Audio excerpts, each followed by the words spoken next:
and then select here. It's going to pull the information. But I'm not going to do it in a way that I have to select straight through the form here.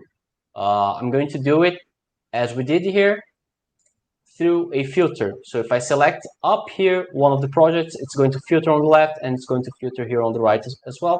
So what we're going to do here is disable this select box here. So let's edit the super form. And now we're going to toggle this off, okay? Show record selection, we're going to toggle this off. And you guys can see that it disappeared here, the select box for the project.